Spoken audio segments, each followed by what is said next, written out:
भादों का महीना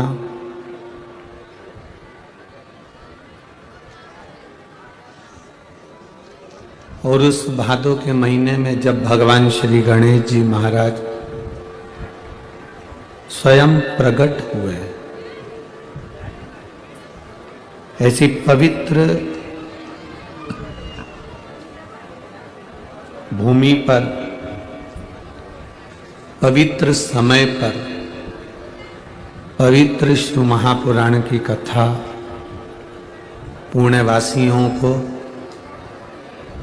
श्रवण करने का जो अवसर मिला है, ये बाबा देवाधिदेव महादेव की कृपा से प्राप्त हुआ है।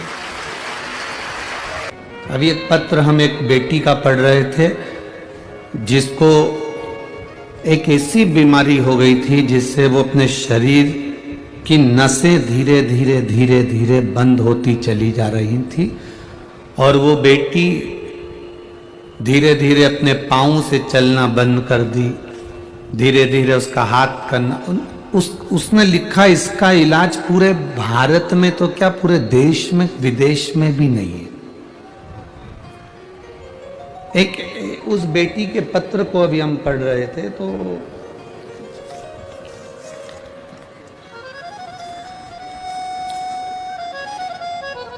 उस बेटी का पहले तो आप एलईडी पर अगर देख रहे हो या आस्था चैनल पर देख रहे हो तो उस बेटी का फोटो देखिएगा कि बेटी कितनी छोटी। और अगर आप मोबाइल पर कथा सुन रहे हो तो मोबाइल पर, आस्था चैनल पर कथा सुन रहे हो तो आस्था चैनल पर, और अगर एलईडी पर देख रहे हो तो एलईडी पर। उस बेटी का पहले फोटो देखो, बेटी कितनी सुंदर, और उसके शरीर ने काम करना बंद कर दिया।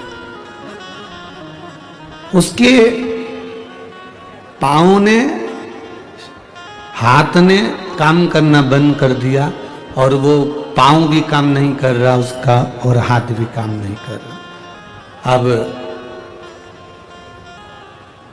जब पत्र का स्मरण करिएगा।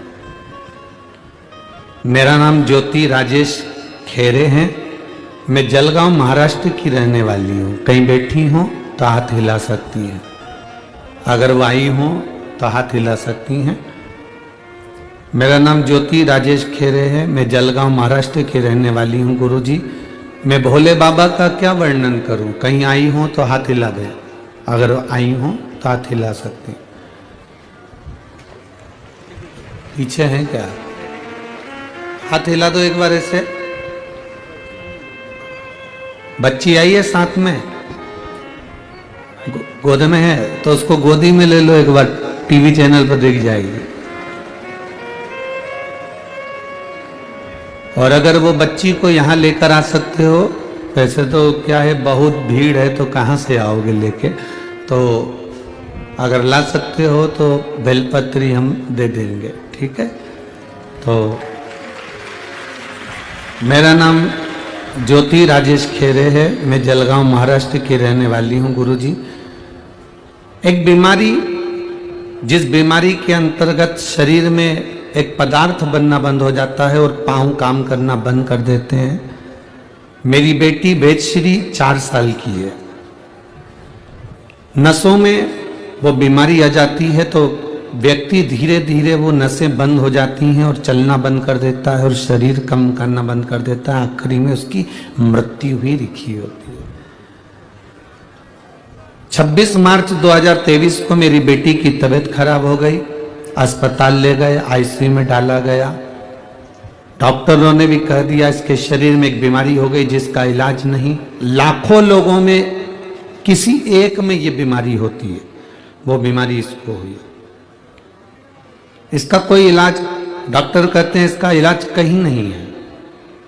धीरे धीरे शरीर काम करना बंद कर दिया, शरीर ने चलना फिरना कम कर दिया। अब करें तो करें क्या? किसी ने कहा तुम्हारी बेटी आईसीयू में पड़ी हुई है तो शंकर जी पे कुंडकेश्वर महादेव का नाम लेकर जल चढ़ाओ, बेलपत्र ले जाओ, उस बेटी को दो। कुंडकेश्वर महादेव का जल ले जाकर बेटी को देना प्रारंभ करा। आईसीयू में डॉक्टर उसका इलाज करना प्रारंभ करे, जिस इलाज के लिए डॉक्टर ने भी कह दिया था कि जिंदगी भर ये ऐसी ही रहेगी।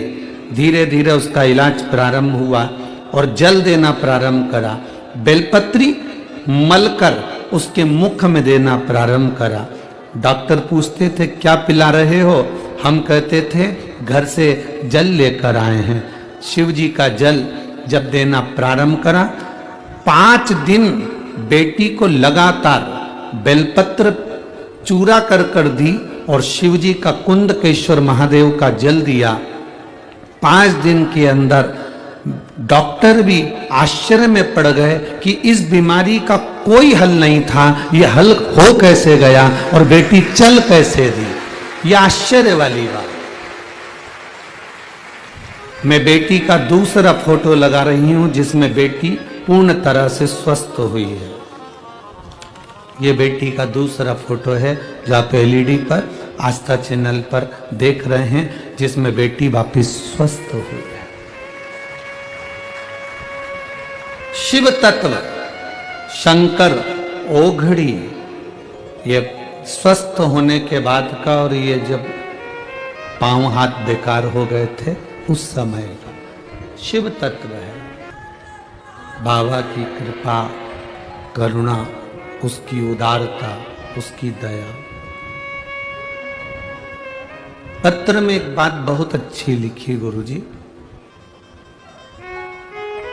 जब सब साथ छोड़ दे, उस पत्र में इस बेटी ने लिखा है, इस माँ ने लिखा है, जब सब साथ छोड़ दें तब हाथ पकड़ने के लिए एक सबसे भारी है और वो मेरा कुबेरेश्वर महादेव, मेरा महाकाल बाबा सबसे भारी। ये दृढ़ता है हमारी, ये विश्वास है हमारी, ये भक्ति है हमारी। और जब तक फिर कहेंगे स्कूल जाने से वो बच्चा डरता है जिसका होमवर्क पूरा नहीं होता, इनकम टैक्स ऑफिसर को देखकर वो डरता है जिसकी फाइल कंप्लीट नहीं होती, और मौत को देखकर वो डरता है जिसको शिव पर भरोसा नहीं होता, शिव पर विश्वास नहीं होता।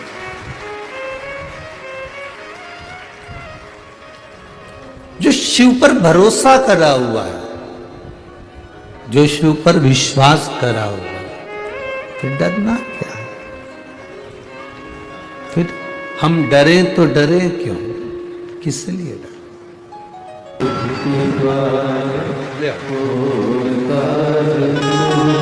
अब रोइए नहीं, अब तो खुश होइए, बाबा ने कृपा करी।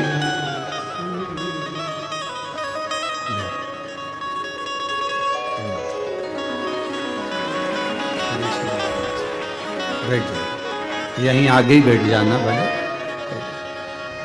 ये शिव तत्व है, ये वही बेटी है जिसको डॉक्टर ने कह दिया था कि ये जिंदगी भर चलेगी नहीं, क्योंकि बीमारी ऐसी है, रिपोर्टें ऐसी है, पर उसका भरोसा भारी है। विधाता ने जो भाग्य में लिखा है वो तो होता है।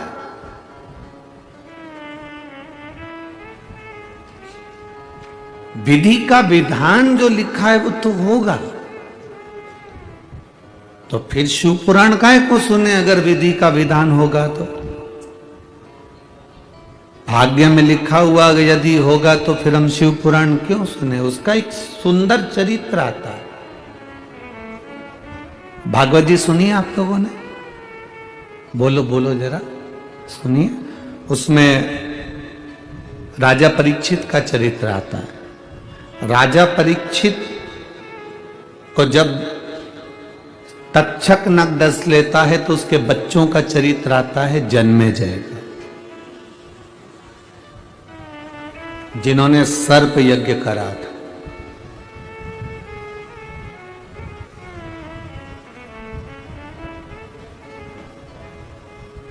कोई तुमसे कह दे कि मैं तुम्हारी जिंदगी में दुख नहीं आने दूंगा तो समझ लेना कि पक्का झूठ बोल रहा है। संसार में ऐसा कोई नहीं जन्मा जिसको दुख नहीं आएगा। पृथ्वी पर जन्म लिया है तो दुख सुख तो चलेगा। कोई तुमसे कह दे कि मैं तुम्हारे दुख को, मेरे पास में ऐसी मौली है, मैं एक बेल दूंगा बांध लेना और दुख मिट जाएगा, फालतू की बात।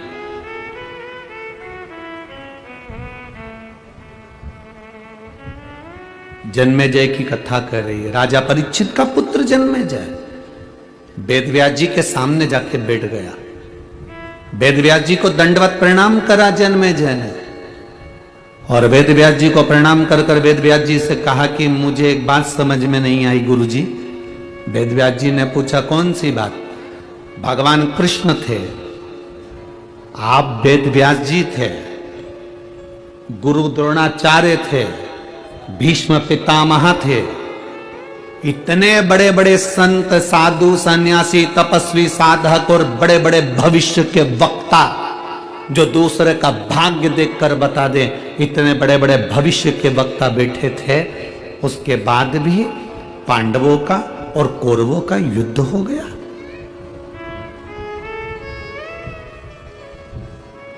आपने वो युद्ध टाला नहीं,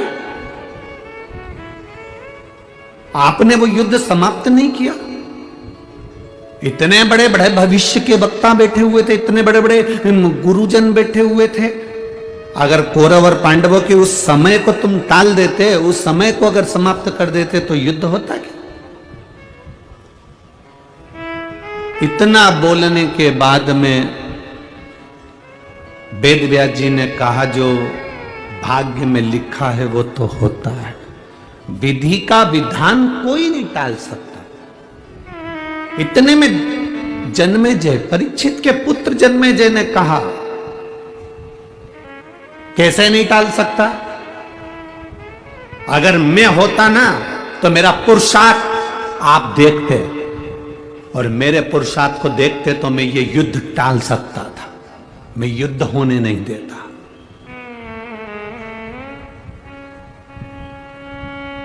बहुत सावधानी से सुनना अष्टविनायक शिव पुराण की कथा। मैं होता तो इस युद्ध को नहीं होने देता, मैं होता तो यह सारा युद्ध टल जाता।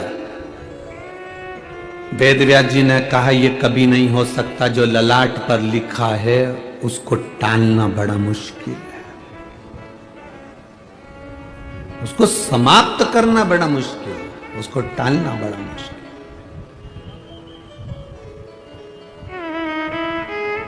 जन्मेजय ने कहा ऐसा नहीं हो सकता, अगर मैं होता ना उस समय पर मैं सब निपट लेता, युद्ध नहीं होने देता। मैं पक्का कह रहा हूं इतने लोग नहीं मरते, और तुम इतने बड़े बड़े संत बैठे थे, इतने बड़े बड़े गुरु बैठे थे, तो तुम युद्ध नहीं टाल सके। अब एक बात बताओ वेदव्यास जी, वेदव्यास जी आप भविष्य वक्ता हो ना, मेरे भविष्य की कोई बात बताओ जिसको मैं टाल कर बता सकता हूं। वेदव्यास जी ने कहा चलो ठीक है, टाल कर बताओ।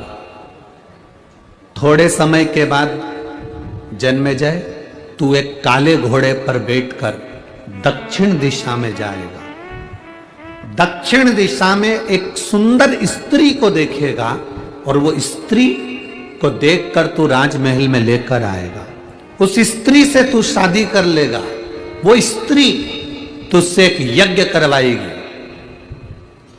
उस यज्ञ में मैं तुझसे हाथ जोड़कर कहता हूं कि उस यज्ञ में तू युवान ब्राह्मण को मत बुलाना, अगर बुलाना तो बूढ़े ब्राह्मण को बुलाना, किसी बुजुर्ग को बुलाना, समझदार को बुलाना, किसी बूढ़े को बुलाना, पर युवान ब्राह्मण को मत बुलाना उस यज्ञ में। पर मैं जानता हूं जन्मेजय, तो उस यज्ञ में तेरी पत्नी के कहने से, उस सुंदर स्त्री के कहने से तू युवान ब्राह्मण को बुलाएगा, और युवान ब्राह्मण का प्राण दंड तू देगा, उस ब्राह्मण की हत्या का कारण तू बनेगा, और आखिरी में तेरे माथे पर ब्राह्मण हत्या लगेगी, और तुझे कोढ़ का रोग हो जाएगा, और तू कोढ़ी हो जाएगा, और बाद में उसी कोढ़ से तू मर जाएगा। अब तेरा विधि विधान टाल सके तो टाल दे। जन्मेजय ने कहा इतनी सी बात। जन्मेजय ने अपने राजघराने में जाकर कहा जितने अस्तबल में काले घोड़े हैं सब निकाल दो बाहर, एक भी काला घोड़ा मुझे नहीं चाहिए। काला घोड़ा होगा नहीं तो बैठूंगा भी नहीं। सारे काले घोड़े निकाल दिए जाएं। अस्तबल से सारे काले घोड़े खोल दिए गए और सारे काले घोड़ों को खोलकर भगा दिया गया। 2 साल के बाद राजा सफेद घोड़े पर बैठकर अपने नगर से, महल से घूमने के लिए निकला और निकलते निकलते निकलते निकलते घोड़ा बेकाबू हो गया। दौड़ते दौड़ते जंगल में पहुंच गया। जंगल में जाने पर उस घोड़े के पांव में घाव हो गया। घोड़ा चल नहीं पाया। आखिरी में घोड़ा लुढ़क कर गिर गया और फिर वो घोड़ा वहीं पर अपने प्राणों को त्यागा तो राजा भूखा प्यासा रहते रहते 2 दिन निकल गए। कुछ मिल जाए साधन तो मैं अपने नगर चले जाऊं। इतने में सामने से काला घोड़ा दिखा। राजा ने उसको पकड़ा और उस पर बैठा और बैठकर घोड़े को लेकर महल में जा रहा था। घोड़ा बेकाबू होकर दक्षिण में चले गया और समुद्र के तट पर उसको एक सुंदर स्त्री मिल गई। अब टाल विधि का विधान।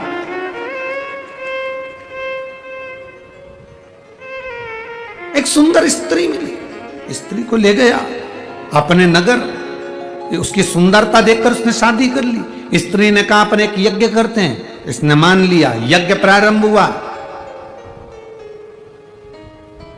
और इसको मालूम था कि वेद व्यास जी ने कहा है कि यज्ञ में बूढ़े ब्राह्मण को बुलाना, पर स्त्री ने कहा नहीं, यज्ञ में सब युवान ब्राह्मण आना चाहिए।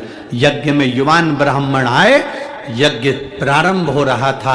इसकी वो स्त्री सुंदर जैसे ही महल से बाहर निकली, उसको देखकर ब्राह्मण हंसा तो राजा को क्रोध आ गया जन्मेजय को और उसने उसको मृत्यु दंड दे दिया। मृत्यु दंड दिया तो ब्राह्मण हत्या माथे चढ़ गई और ब्राह्मण हत्या माथे चढ़ी तो ये कोढ़ के रोग से ग्रसित हो गया। रोता रोता वेद व्यास जी के पास पहुंच गया। मैं क्या करूं? वेद व्यास जी कहते हैं तू ही तो कह रहा था कि मैं विधि के विधान को टाल सकता हूं। तू कह रहा था विधि के विधान को टाल सकता हूं। राजा जन्मेजय ने गुरु वेद व्यास जी के चरण पकड़ लिए कि मैं विधि विधान को नहीं टाल सकता, पर विधि के विधान को कौन टाल सकता है? तो इतने में वेद व्यास जी कहते हैं कि विधि के विधान को तो केवल एक, अगर मैं राजा तुझको शंकर जी की कथा सुनाना प्रारंभ करूं और तू उस कथा को सुने, दिल से सुने, तो तेरे कोढ़ का रोग समाप्त हो। पर शिव कथा की एक शर्त है। शिव महापुराण की कथा की सबसे बड़ी शर्त है, शिव कथा की सबसे बड़ी शर्त है राजा पूछता कौन सी शर्त? मैं तुझे शिव कथा सुनाऊंगा, मैं तुझे शंकर का गुणगान सुनाऊंगा, पर शंकर की कथा में तू संशय मत करना। शंकर की कथा में संशय करा तो फिर तेरा दुख नहीं कटेगा और आखिरी में वो कोढ़ रह जाएगा। तू जब तक शंकर की कथा में संशय नहीं करेगा, जब तक तू शंकर की कथा विश्वास मानकर सुनेगा, तब तक तेरे शरीर का सारा कोढ़ समाप्त हो जाएगा। और अगर कहीं तूने संशय कर लिया, क्या शिव पुराण से ऐसा होता है? क्या शंकर से ऐसा होता है? क्या ऐसा करने से ऐसा होता है? जहां तेरे अंदर संशय आया, समझ लेना फिर वो कोढ़ का रोग वहां रह जाएगा। बस तू इतना जान ले। तो मैं कथा कह देता हूं। वेद व्यास जी के चरण पकड़कर जन्मेजय ने कहा आप शिव कथा कहना चालू करो, मैं पूर्ण विश्वास के साथ सुनूंगा। और शंकर भगवान की कथा वेद व्यास जी ने कहना प्रारंभ करी। पूर्ण विश्वास के साथ जन्मेजय कथा को सुनने के लिए बैठा कथा को श्रवण करने के लिए। कथा चलते चलते चलते चलते चतुर्थ भाव में पहुंच गई और उस समय पर शंकर भगवान ने मां पार्वती के शरीर से जो उपटन से पुतला बना था उसका सिर काटा और काटकर मनुष्य के धड़ पर हाथी का मस्तक रख दिया। जन्मेजय को संशय आ गया। जन्मेजय ने कहा बताओ क्या शंकर भगवान डॉक्टर है? क्या शिव जी वैद्य हैं? क्या औषधि देते हैं कि मनुष्य के शरीर पर हाथी का मुख रखा जाएगा? जन्मेजय के अंदर संशय आ गया। जन्मेजय ने तुरंत कहा, मैं इस कथा को नहीं मानता। क्या धड़ के ऊपर हाथी का मुख कैसे रखाएगा? यह कभी हो ही नहीं सकता। वेद व्यास जी ने कहा, शिव औषधि है, शंकर एक औषधि का कार्य करते हैं। शिव का स्पर्श हमारे शरीर को एक रोग से मुक्त कर देता है। शंकर का जल चढ़ाना हमारे जीवन को एक सुख प्रदान कर देता है। उस जन्मेजय ने कहा, मैं इस बात को नहीं मानता, पूरी कथा को मानूंगा पर इस बात को नहीं मानूंगा। बस संशय आया, और संशय आने के बाद में जब वेद व्यास जी ने कहा, तेरी मर्जी, आगे की कथा तो सुन ले। पूरी कथा सुनी पर वो संशय दिमाग में रह गया। पूरे शरीर से कोढ़ समाप्त हो गया, पर वो कोढ़ का एक तिल भरावर का अंश राजा जन्मेजय के शरीर पर रह गया। और वो कोढ़ का रोग जो शरीर में एक तिल के बराबर रहा, उसी कोढ़ के रोग से जन्मेजय के प्राण छूट गए। आखिरी तक वो रहा, क्योंकि संशय रह गया था। जितने लोग आस्था चैनल पर कथा सुनते हैं, जितने लोग मोबाइल पर कथा सुनते हैं, जितने लोग पंडाल में कथा सुनते हैं, हम सबसे एक बात कहते हैं, तुम्हारा दिल और तुम्हारा मन और तुम्हारा विश्वास कहे तो कथा में जाना। कथा में जाओगे, कथा सुनोगे तो तुम्हारा जो दुख है वो मिट जाएगा। दुख मिटता कब है? जब हम दिल से विश्वास के साथ कथा सुनते हैं। अगर हमारे अंदर संशय है, कथा में मत आना। आपको अगर लगता है कि शिव पुराण तो ऐसी है, महाराज जी तो फालतू की बात करते हैं, जल चढ़ाने से ऐसा हो सकता है क्या, बेलपत्री खाने से ऐसा हो सकता है क्या, तुम्हारे अंदर अगर संशय है तो शिव महापुराण की कथा बंद कर दो। तुम्हारे पास में रिमोट है, टीवी का बटन दबा, दूसरा महाराज आ रहा होगा, उसको सुनना चालू कर दो। मिश्रा जी गया, दूसरा महाराज चालू हो जाएगा। उसमें क्या टेंशन? संशय हो तो कथा का कोई महत्व नहीं है। विश्वास है तो शिव पुराण है। अगर विश्वास नहीं, ये पत्र लिखा है, एक बेटी ने लिखा है, देखिए, सो संगीता सुरेश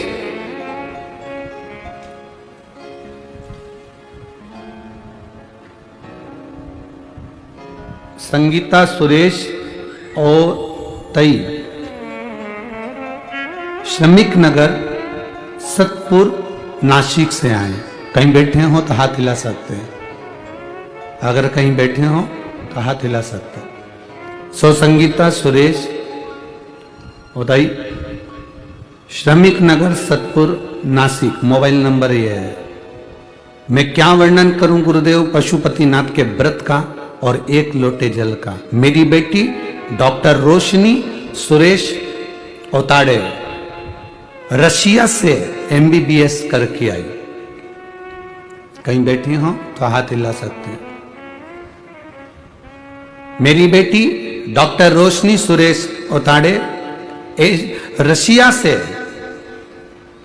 कहीं बैठी हो तो हाथ हिला सकती हैं, रशिया से MBBS करके आई। पर गुरुदेव 2 बार एग्जाम देकर भी असफल रही, सफलता नहीं मिल पाई। तब आखिरी में वो सोच में पड़ गई और उसको डिप्रेशन थोड़ा सा उसके मन में आया कि मैं मम्मी इतना पढ़ने के बाद भी मेरा क्लियर नहीं हो रहा। तब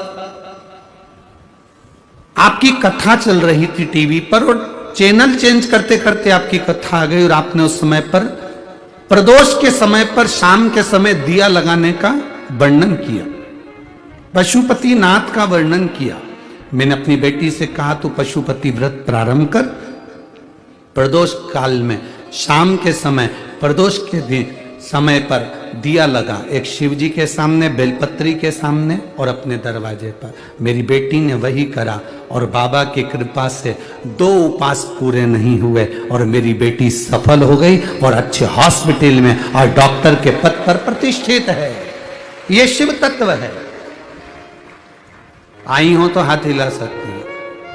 ये शिव तत्व है, ये ओ घड़ी है। एक पत्र और बड़ा सुंदर है, देखिए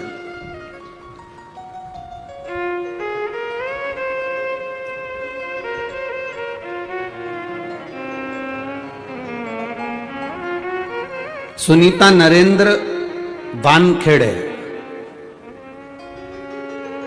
सुनीता नरेंद्र वानखेड़े, उम्र है 47, पता है गल्लाड़े बस्ती पुणे 39 महाराष्ट्र। अगर कहीं बैठी हो, बैठी है, हाथ हिला तो दीदी एक बार। हाँ ठीक है, एक बार वापिस हाथ हिला दो। हाँ ठीक है। मेरा नाम सुनीता नरेंद्र वानखेड़े है, मैं पूना की रहने वाली हूं। भोले बाबा का मैं क्या वर्णन करूं गुरुदेव। मेरे गले में गठान थी, डॉक्टर को दिखाया, सब कुछ जांचें कराई, तो डॉक्टर का कहना था कि बिना ऑपरेशन के ठीक नहीं होगी, ऑपरेशन करने के बाद इस गठान की जांच कराने जाना पड़ेगी। ये गठान बड़ी है, इसकी जांच बहुत जरूरी है। मैं बहुत टेंशन में आ गई, मेरे परिवार के लोग चिंता में आ गए, करें क्या। हमने डॉक्टर साहब से कहा अभी ऑपरेशन नहीं कराएंगे, आप दवाइयां दे दो। डॉक्टर ने दवाई दी, पर ऑपरेशन के लिए बहुत जल्दी का बोला, नहीं तो और बढ़ती चली जाती। करें तो करें क्या।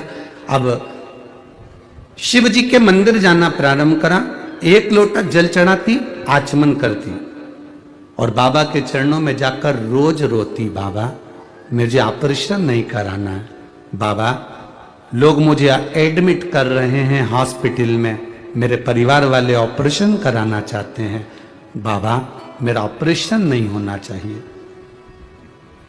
अब करूं तो करूं क्या। वापिस घर के लोग प्रेशर देने लगे कि ऑपरेशन कराओ चलो, और उसकी जांच के लिए मुंबई भेजना है, करें तो करें क्या। अब बाबा के पास जाकर शिवलिंग का स्पर्श कर कर गुरुजी वही हाथ मेरे गले पर लगा लेती, जल चढ़ाकर कहती, वो सियोर वाला महाराज कहता है तू सबकी सुनता है तो मेरी नहीं सुनेगा, मैं भी तो तेरी बेटी हूं बाबा, मेरा गले में कोई बड़ा रोग ना हो जाए बाबा, मेरी गले की गठान आप गला दो ना। बाबा जल लेकर पीती, खूब रोती, घर आई। दूसरी जांच के लिए जब मुझे हॉस्पिटल लेकर गए, डॉक्टर ने कहा अब तुम्हें ऑपरेशन की जरूरत नहीं है, तुम्हारी गांठ गल चुकी है। शिव तत्व है। अब ठीक हो बहन। हाँ दोनों हाथ हिला दो एक बार, आराम है ना, गांठ गल गई पूरी। श्री शिवाय नमस्तुभ्यम बैठी है। हर हर महादेव। शिव तत्व इसी को कहे। ओ घड़ी है, आप जितना विश्वास रखकर शिव महापुराण की कथा को सुनोगे, भले टीवी के सामने सुनो, मोबाइल पर सुनो, चाहे पंडाल में सुनो, तुम जहां बैठे हो, तुम्हें सियोर वाला महाराज से मतलब नहीं है कि सियोर वाला महाराज दिख रहा है कि नहीं दिख रहा है, सियोर वाले महाराज दिखे कि नहीं दिखे, कथा करने वाला दिखा कि नहीं दिखा। तुम जिस जगह पर बैठे हो, जहां शिव पुराण की कथा होती है, करवाने वाला भी शंकर, सुनने वाला भी शंकर और बाँचने वाला भी शंकर होता है। दूसरा शंकर भगवान सिद्ध हो गया कि कथा कराने वाला शंकर है, सिद्ध है। शिव तत्व की प्राप्ति इसी को है।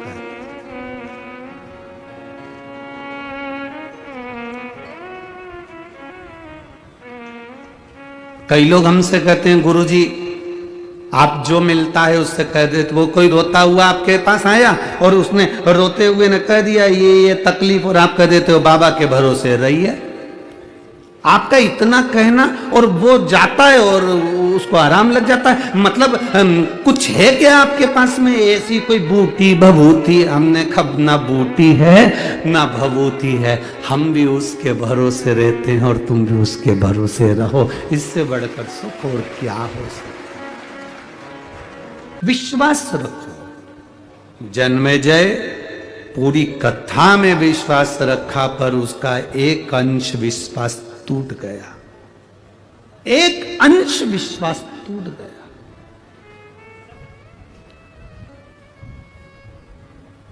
हम पहले भी कथा में कहे मेरे महादेव को छल प्रिय नहीं, मेरे महादेव को दिखावा प्रिय नहीं।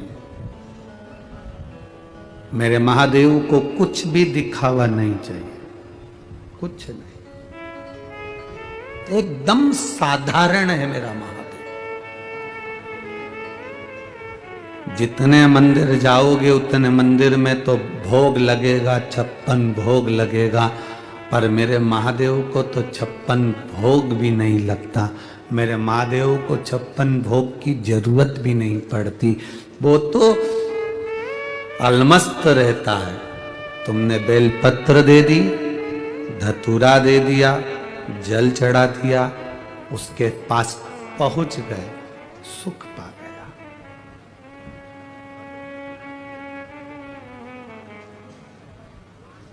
पत्नी में, बच्चों में और घर की बुजुर्ग मां में एक अंतर बहुत बड़ा है, बहुत बड़ा। पति बाहर गया, दुकान गया, ऑफिस गया, बाहर गया, पति आता है तो पत्नी पति का मुख देखती है। क्या देखती है? बोलो, जम के बोलो। मुख देखती है, मेरा पति आया। पति जब घर आता है तो बच्चे अपने पिता का हाथ देखते हैं, उसके हाथ में क्या सामान है, मेरे पापा क्या लेकर आए। पत्नी पति का मुख देखती है, बच्चे पिता का हाथ देखते हैं, और घर की बुजुर्ग मां अपने बेटे का पेट देखती है, मेरा बेटा भूखा तो नहीं। घर की बुजुर्ग मां पेट देखती है। हम दूसरे की बात नहीं कर सकते, पर मेरा महादेव, मेरा शिव, मेरा ओघड़े, मेरा शंकर, जब तुम जल चढ़ाने जाते हो, जल चढ़ाते समय तुम्हारे हाथ को मेरा महादेव पहचान जाता है, कितनी दुखी है, क्या दुख है, क्या तकलीफ है, क्या कष्ट है, मेरा महादेव जान जाता है। इलाज की शुरुआत हाथ से होती है भाई। होम्योपैथिक हो, आयुर्वेदिक हो, चाहे अंग्रेजी हो, सबकी जांच हाथ से चालू होती है। बोलो सही है कि गलत है? बीपी, शुगर, थायराइड, बुखार, सर्दी, खांसी, जो भी जांचना है बीमारी, डॉक्टर भी हाथ पकड़ेगा, आयुर्वेदिक भी हाथ पकड़ेगा, होम्योपैथिक वाला भी हाथ पकड़ेगा। जांच हाथ से चालू होती है। इसलिए आपसे बार बार कहते हैं कि 1 लोटा जल महादेव को चढ़ाने जाओ, क्योंकि ये जांच हाथ से होती है। महादेव जल चढ़ाते समय हाथ देख लेता है, इसको तकलीफ क्या है, इसको कष्ट क्या है।